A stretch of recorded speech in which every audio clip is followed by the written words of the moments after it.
People love the idea that somewhere in the Bible, buried under layers of translation, tradition, and interpretation, lies a secret truth, something hidden from the average believer, something only the initiated can see. You've probably heard it before, that the real meaning of Scripture can only be found in the original Hebrew, that once you learn it, once you know the true words, you unlock power, wisdom, or even divine secrets the average person will never understand. But let's look at what's really going on here. The claim sounds mystical, but it's built on a simple assumption, that the Bible we read in English is incomplete or distorted, and that the original Hebrew texts hold something special that translators have kept hidden. That's a powerful idea, especially for people who already believe the book is supernatural. It adds a new layer of mystery. It makes you feel like you're part of an inner circle. However, when you actually look at how the Bible was written, copied, and translated, the story becomes far less magical and far more human. The Hebrew Bible, what Christians call the Old Testament, wasn't written by one person or even one generation. It was a collection of writings spanning centuries, shaped by tribal history, wars, migrations, and politics. It evolved just like every other ancient text. There was no secret code, no hidden layer of divine encryption. The Hebrew itself was just the language of the people, everyday speech. The words reflected their culture, their limited understanding of the world, and their attempts to make sense of existence through stories. To treat that language as some kind of mystical key is to mistake poetry for prophecy. Still, the obsession with original Hebrew never went away. You see it in religious circles today,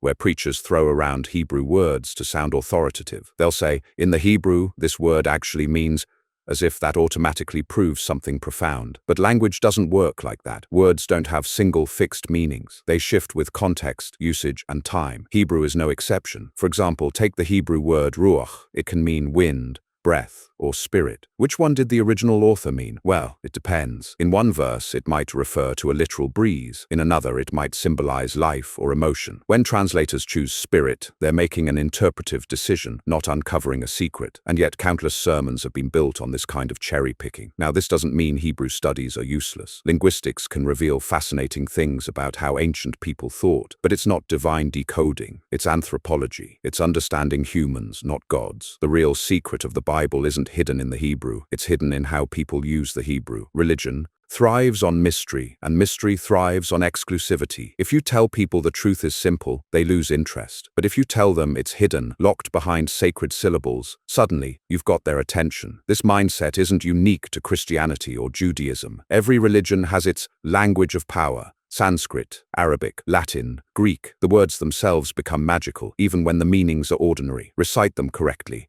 and you're holy. Question them, and you're sinful. It's a form of linguistic control, a way to elevate the ordinary into something unquestionable. And that's what makes the Hebrew secret narrative so persistent. It gives believers a sense of control. It makes them feel like they're getting closer to the truth, when in reality, they're just getting tangled deeper in interpretation. Consider this. Most of the Hebrew Bible was written in an ancient dialect that even modern Hebrew speakers can't fully grasp. Scholars debate translations endlessly because some words appear only once in the entire text. Their meanings are uncertain. So when a modern pastor says, in the original Hebrew, this means, he's usually just repeating someone else's guess. Let that sink in. Much of what's presented as divine certainty is actually scholarly speculation, and yet entire belief systems depend on it. But there's a deeper layer to this. The fixation on hidden Bible truths reveals something about human psychology. People crave the feeling of discovery. We want to believe that we've found something others missed, that we're smarter, more enlightened, closer to the truth. Religion taps into that instinct perfectly. It sells mystery as meaning. It's not enough to say God said it. It has to be God said it, but only the wise will understand. That turns faith into a puzzle, and the promise of solving that puzzle keeps people hooked for life. What's ironic is that this same mindset is used to justify almost anything. Every new religious movement claims they've found the real message of the Bible, hidden by previous generations. Whether it's prosperity preachers, Hebrew roots movements,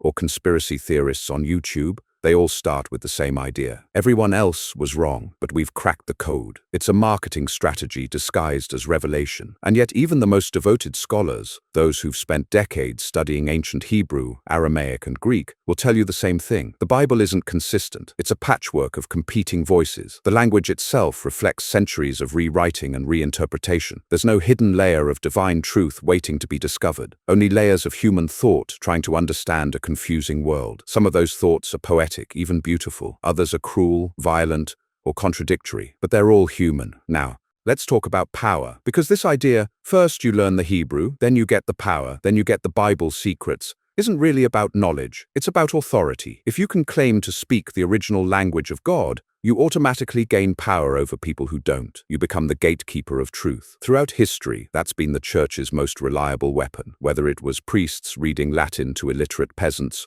or modern televangelists quoting Hebrew to their followers. The strategy is the same. Make people dependent on you to interpret what God supposedly said. The fewer people who can read the source, the more powerful the interpreter becomes. That's not divine inspiration, that's information control. And ironically, when people finally do learn Hebrew and read the text for themselves, they often come away with less faith, not more, because they see how human it all is, the grammatical errors, the edits, the contradictions, the borrowed myths from older cultures. The secrets turn out to be cracks in the foundation. Consider Genesis. In Hebrew, there are two completely different creation accounts side by side, written by different authors, using different names for God, telling incompatible stories. You don't need secret knowledge to see that. You just need to read carefully. Yet for thousands of years, most believers were told those contradictions didn't exist. Why? Because only the priests and scholars could access the original language. That's the real Bible secret. Not what's hidden in the text, but what's hidden from the people. Even today, you'll find endless online ministries selling Hebrew decoding courses, promising to reveal secret messages in the Old Testament. They'll tell you each letter has a numerical or symbolic value, and if you add them up in the right way, you'll uncover prophecies about the modern world. It sounds exciting until you realize it's just numerology dressed in religious vocabulary. It's no different from astrology charts or tarot cards. The same human desire to find patterns where none exist. But here's the truth. If you have to twist a text, reinterpret a word, or invent a new meaning to make it say what you want, you're not discovering truth, you're manufacturing it. And the Bible, more than any book in history, has been manufactured to death. It's been edited, translated, revised, censored, and rebranded so many times that the idea of an original version is almost meaningless. Even the earliest Hebrew manuscripts we have are copies of copies, and each copy contains variations, some minor, some major. So when someone says they've unlocked Bible secrets through Hebrew, it's worth asking, which Hebrew, which version, which interpretation of which word? Because once you strip away the mystique,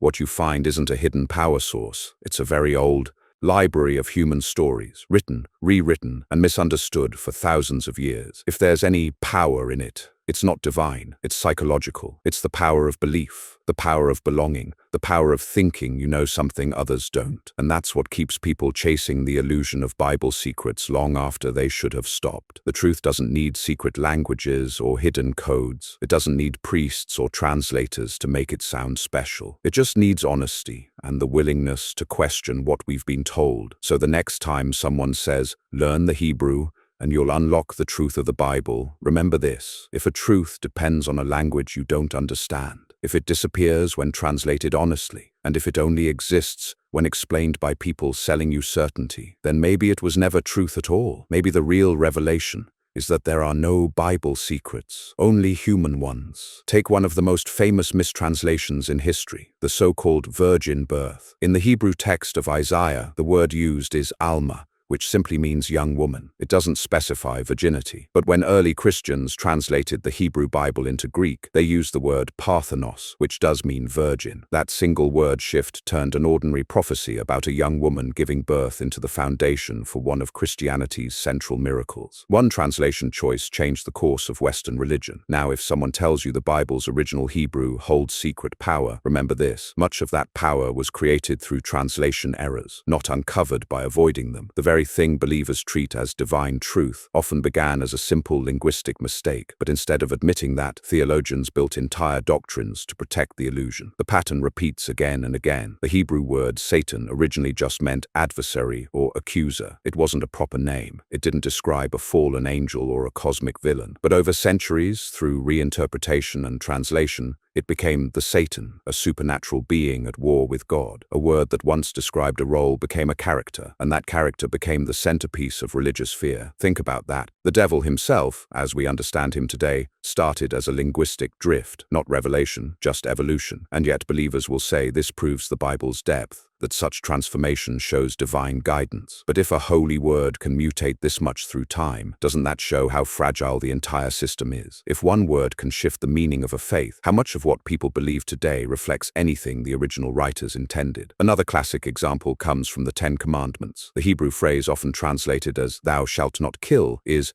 actually closer to "you shall not murder." Those aren't the same thing. One forbids all killing, the other forbids unlawful killing. That difference has been used for centuries to justify wars, executions, and religious violence. The Hebrew doesn't hold a secret moral code. It holds ambiguity, and ambiguity is dangerous when mixed with absolute belief. Now imagine a religion built on thousands of those translation gaps. Every sermon, every doctrine, every divine truth resting on uncertain words. That's not divine precision. That's human interpretation, multiplied by time. What's fascinating is how religious leaders respond when confronted with this. They rarely deny the translation issues. Instead, they spiritualize them. They say, God guided the translators, or the Holy Spirit ensured the message stayed true. In other words, when evidence shows human error, the defense is supernatural editing. It's a clever trick because it turns proof of human authorship into proof of divine oversight. But it also reveals something deeper. The Bible's authority depends not on what's written, but on people's willingness to believe what's written. Once that belief cracks, the whole system starts to wobble. This is why the Hebrew secret narrative survives. It gives believers an escape hatch. When contradictions appear, they can say, that's just a translation issue. When science disproves a story, they can say, you have to read the Hebrew to understand it properly. The language becomes a shield against accountability. And yet, the closer you get to the source, the more the illusion dissolves. Take Genesis 1 and Genesis 2, the two creation stories. In Hebrew, the name for God changes. The first uses Elohim, the second Yahweh Elohim. That alone tells us something. These are two different traditions stitched together. They don't describe the same worldview, or even the same God concept. They were separate myths that someone later combined into one text. And that's not a secret hidden in the Hebrew. It's right there for anyone who bothers to look. But here's what makes it interesting. When people learn this, instead of questioning the book's reliability, they often double down. They say the change in God's name reveals a mystical duality or a hidden message. They invent deeper meanings to protect the surface narrative. The Hebrew doesn't create the illusion of depth. Human imagination does. And it's not just in religious circles. Whole industries have formed around this obsession with secret biblical knowledge. You've got authors selling Bible code books, claiming that if you count letters at certain intervals in Hebrew, you'll find hidden prophecies, predicting modern events, wars, assassinations, and even the end of the world. It sounds mathematical, it sounds intellectual, but it's just statistical noise. You can take any large text, Moby Dick, Harry Potter, even a phone directory, and find hidden messages the same way. It's called pattern seeking, and it's hardwired into our brains. The human mind hates randomness. It wants to see meaning, even where none exists. That's why the illusion of Bible secrets feels so convincing. It gives structure to chaos. It replaces uncertainty with certainty. And in a world full of confusion, that's comforting. But truth doesn't care about comfort. When you strip away the mysticism, Hebrew is just a language, a beautiful, ancient, and culturally rich language, but still human. Its grammar, its metaphors, its idioms all reflect the mindset of people who lived thousands of years ago, long before modern ethics, science, or history existed. They wrote from their perspective, not from some eternal divine vantage point. To treat their words as timeless truth is to freeze human progress in the past. Let's take another example. The Hebrew concept of nephesh, often translated as soul. In the original context, nephesh didn't mean an immortal spirit. It meant life, or being, or even throat, something tangible and physical. When Genesis says God breathed into Adam's nostrils the breath of life, it's not describing a soul entering a body, it's describing a body becoming alive. Yet modern translations turned nephesh into a metaphysical concept, a spiritual essence, something entirely foreign to the original worldview. And once again, that shift wasn't discovered through Hebrew study, it was created through theology. The soul wasn't a Hebrew secret, it was a Greek invention added later. Every time we go back to the source, we find the same pattern, ordinary meanings transformed into mystical ones, until the Bible no longer reflects the ancient world that produced it, but the modern beliefs that reinterpret it. Now, some believers might say this diversity of meaning is proof of divine depth, that the Bible's endless interpretations show its timelessness. But that's not depth, that's flexibility. A book that can mean anything ends up meaning nothing, and that's why language is the perfect tool for religion. It's elastic, it bends to fit whatever people need it to say. But here's where things get even more revealing. When you study Hebrew as a language, you start to see the fingerprints of earlier myths. The flood story in Genesis, it borrows directly from older Mesopotamian legends like the Epic of Gilgamesh. The creation story echoes Babylonian cosmology, complete with a divine being forming order from watery chaos. Even the Garden of Eden narrative has roots in older Near Eastern mythologies about lost paradises and sacred trees. These aren't Bible secrets, they're academic facts. And once you recognize them, the illusion of uniqueness collapses. The Bible isn't a divine original, it's a remix. The same holds for names and places. El, one of the names used for God in Hebrew, was actually the name of a Canaanite deity. Elohim was a plural word, literally gods. Ancient Israelites slowly shifted from polytheism to monotheism, and the language shows it. You can see the theological evolution right in the text, if you're willing to look. And yet believers are taught not to see that. They're told it's a mystery, not a history. So when people say, first you learn the Hebrew, then you get the power, what they really mean is, once you learn it, you can make the text say whatever you want. You can bend it into prosperity gospel, end times prophecy, or secret spiritual science. The power isn't truth, it's control over interpretation. The more mystical the claim, the more followers it attracts. The more complex the Hebrew explanation, the less likely anyone will question it. And that's how the illusion sustains itself, by turning confusion into authority. But there's another kind of power that comes from learning Hebrew, the power to see through the illusion, to realize that the Bible secret everyone's searching for is actually the opposite of what they think. The secret is that there are no secrets, only centuries of human rewriting,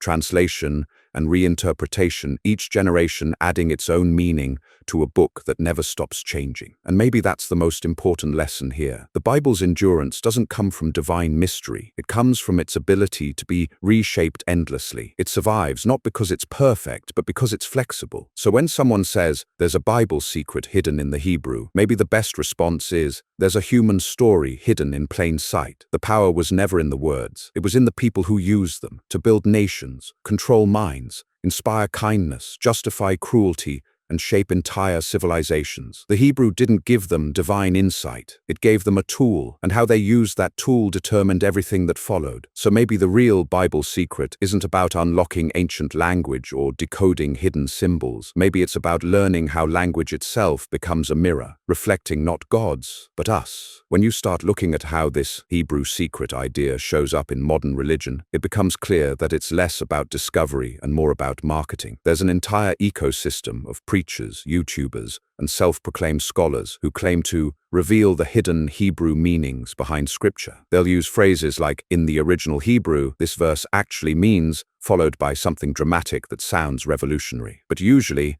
it's just a creative retranslation designed to fit their theology or sell a course. Take the Hebrew Roots movement, for instance. It's a modern movement where Christians try to return to the original faith of the Bible by studying Hebrew names, customs, and festivals. On the surface, it seems like a historical or cultural revival, but in practice, it often becomes a spiritual performance, as if sprinkling Hebrew words like Yeshua, Yahweh, and Torah gives people access to divine secrets. It's not about language, it's about identity and power. Saying Jesus isn't holy enough. Saying Yeshua makes you part of the elite. That's how mystique works, by creating in-groups and out-groups. This obsession with Hebrew names also reveals something deeper about religious psychology. People want certainty. They want to feel like they're holding the real truth, not the watered-down version everyone else believes. The more exclusive it feels, the more authentic it seems. So when someone says, you must use the true name of God in Hebrew, or your prayers won't be heard, it taps into that psychological need for control. It's not faith anymore. It's spiritual superstition dressed as scholarship. And that's where the irony kicks in. The more believers chase hidden truths, the further they drift from actual truth. Because the original Hebrew text doesn't confirm their modern doctrines, it complicates them. It shows contradictions, cultural biases,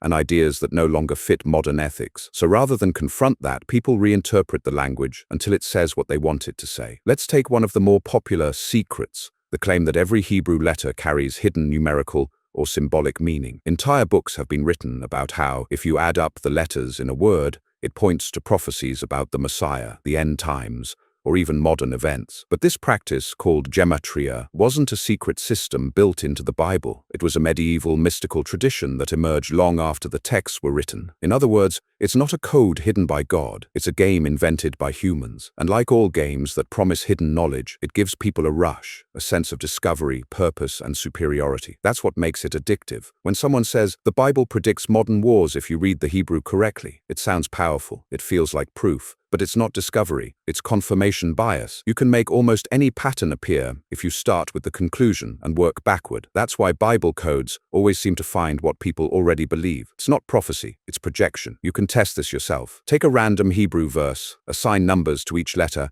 and run it through a computer to find hidden patterns. You'll discover names, dates, and events that fit your expectations. Do the same thing with Shakespeare or the Declaration of Independence, and you'll get similar predictions. That's not divine foresight, that's statistics. But what makes it work psychologically is that it feels real. When someone believes they've found a code, their brain rewards them with dopamine, the same chemical released when gamblers win a bet or puzzle solvers find the missing piece. The mystery becomes self-reinforcing. Every coincidence feels like confirmation. Every contradiction feels like a deeper secret waiting to be unlocked. And religion thrives in that space, the space between confusion and certainty. This is also why religious leaders rarely discourage this kind of thinking. It keeps people curious, engaged, and dependent. If followers believe there's always more to uncover, they'll never stop listening. The promise of secrets is the perfect spiritual hook, endless mystery with no final answer. Even the phrase Bible secret itself is designed to trigger curiosity. It implies that everyone else is missing something, that the truth is hidden in plain sight, and only the wise or faithful can uncover it. It's the same psychological trick used in conspiracy theories. It gives the believer a sense of being part of a select group that knows the truth while everyone else is blind. That's not enlightenment, it's ego. And the irony is that the people who claim to uncover the Bible's real meaning often rely on the very thing they condemn: modern translations. They pick and choose words,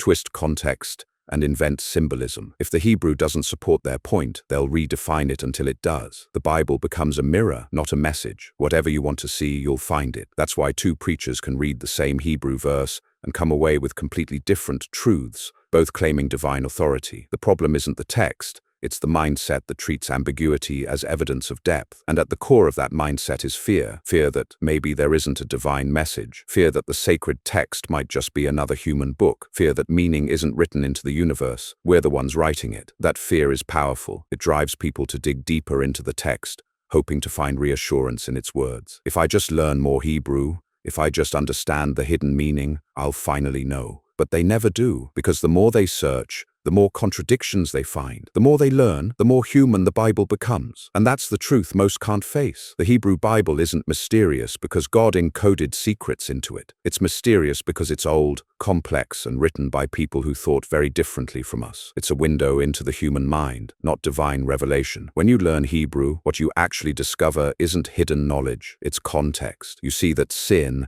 originally meant missing a target, not moral depravity. You see that salvation meant rescue from danger, not eternal life. You see that heaven referred to the sky, not another realm. You realize how much meaning was added later, how much theology was built on linguistic drift, and suddenly, the power people promised you begins to fade. Because real understanding isn't glamorous. It doesn't make you special. It just makes you aware. That's why religious institutions have always balanced between translation and control. They want people to revere the book, not understand it, because understanding erodes authority. If everyone learned Hebrew and read the texts without preachers interpreting for them, a lot of religious power would collapse overnight. That's exactly what happened in history when translation broke control. When the Bible was first translated into common languages, it triggered chaos. The Reformation, new denominations, wars, and countless new interpretations. Because once people saw the words for themselves, they realized how inconsistent and human it all was. Language broke the illusion. And yet here we are, centuries later, with new forms of the same game, only this time it's online. Digital prophets using Hebrew decoding to keep the mystery alive. The format changed, but the strategy didn't. Keep the people searching for secrets that never existed. Keep the language sacred and the authority intact. The truth is, once you stop searching for Bible secrets, you start seeing something far more interesting: how deeply human our need for them is. We create mysteries to make sense of the unknown. We invent hidden meanings to comfort ourselves against chaos. The Bible, like all ancient texts, became a canvas for that instinct. Maybe that's what Learning Hebrew really teaches, not divine knowledge, but the limits of human certainty. Because when you peel away the translations, the theology, and the mysticism, what's left isn't a secret message from God. It's us, staring back from the page, our fears, our hopes, our confusion, preserved in ink. The Bible doesn't need decoding, it needs demystifying. And when you do that, the so-called power shifts. It's no longer in the words, or the priests, or the prophets. It's in the realization that no language, however ancient or sacred, can tell us what to think. It can only show us what people once thought. And maybe that's the real revelation. You don't need to learn Hebrew to unlock Bible secrets. You need to unlearn the idea that secrets exist, because truth, real truth, doesn't hide behind ancient alphabets. It stands out in the open, waiting for those willing to stop searching for magic and start looking for meaning. When you start noticing how the Bible secret idea blends into modern culture, it becomes hard to unsee. It's not just in churches or religious YouTube channels anymore. It's in documentaries, podcasts, TikTok clips, and even self-help books that promise ancient wisdom hidden in Hebrew. The formula is always the same. Take a familiar verse, reinterpret it through a dramatic linguistic twist, and present it like a forbidden truth. It's an easy way to sound profound. Someone might say, "Did you know that in Hebrew the word for peace actually means completeness?" Or, "The name of God in Hebrew encodes the human breath. Yahweh is literally the sound of breathing." These statements sound deep, but they're half-truths wrapped in performance. Shalom does mean completeness, but that's not a secret. It's just how the word works. And the breath of God idea is poetic, not scientific. Yet when spoken with conviction, it feels like revelation. That's how the illusion keeps breathing, through presentation, not proof, and it's profitable. The Bible secrets industry is a multi-million-dollar business. Online courses, seminars, books, and conferences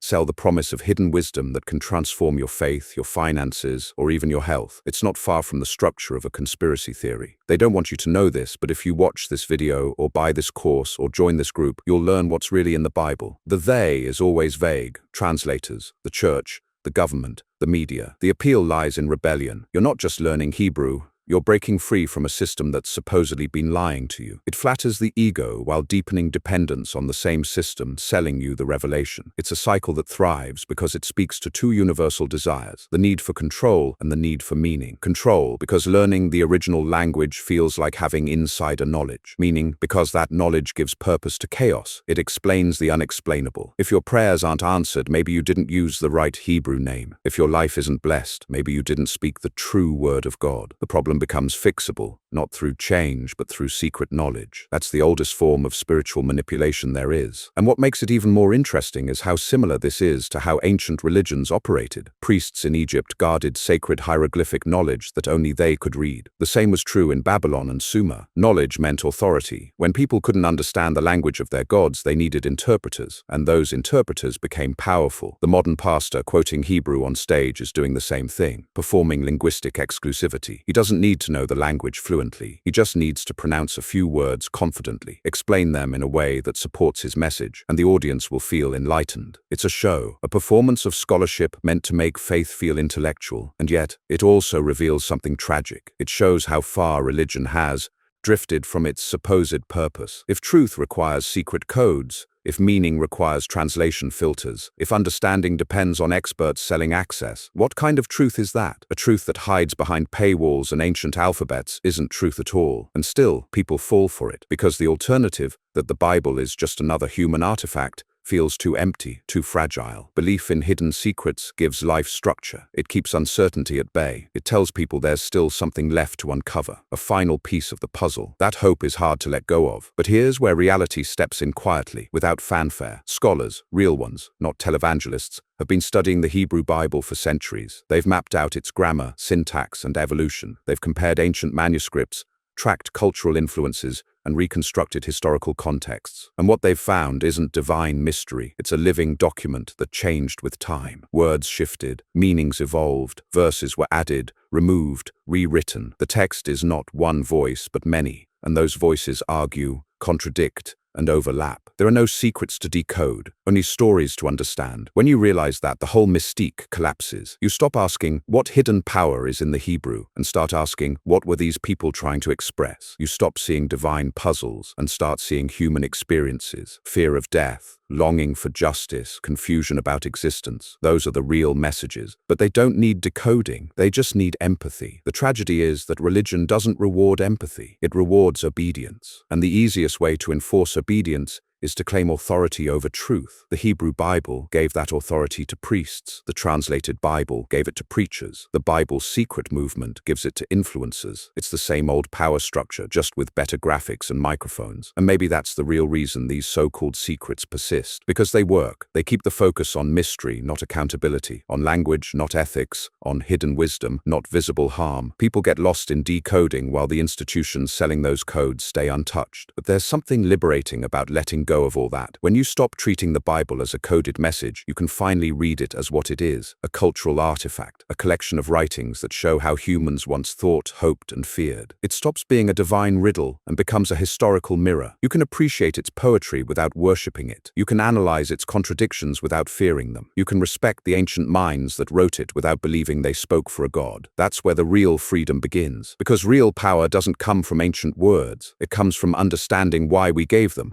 power in the first place. Once you see that, you don't need Hebrew or secret codes or divine translators. You just need clarity. Clarity that truth isn't hidden, it's just inconvenient. Clarity that the Bible's greatest mystery is why so many people refuse to see it for what it is. And maybe that's why this whole idea, first you learn the Hebrew, then you get the power, then you get Bible secrets, feels almost poetic in its irony. Because in chasing divine secrets, people miss the obvious. The Bible's power has never been in its words. It's been in how people believe in those words, how they project meaning onto them, how they build entire realities from interpretations that were never meant to be absolute. The secret isn't in the Hebrew. The secret is in the human mind. That's where gods are born, where truth is twisted, where power begins. The Hebrew text is just the stage. The real drama happens in how people read it. And once you understand that, you don't need anyone to translate it for you. You can see the Bible not as a book of secrets, but as a book of evidence. Evidence of how far people will go to find patterns in chaos, to turn uncertainty into faith, and to transform language into control. Maybe that's the secret no one talks about. Not because it's hidden, but because it's simple. And simplicity doesn't sell as well as mystery. So the next time you hear someone say, "There's a hidden Hebrew meaning behind this verse," take a breath. And remember that meaning doesn't live in ancient alphabets. It lives in how we interpret them, how we use them, and how we let them shape our lives. The Bible doesn't whisper secrets. People do. And once you hear that difference, the spell breaks. That's the truth hidden in plain sight.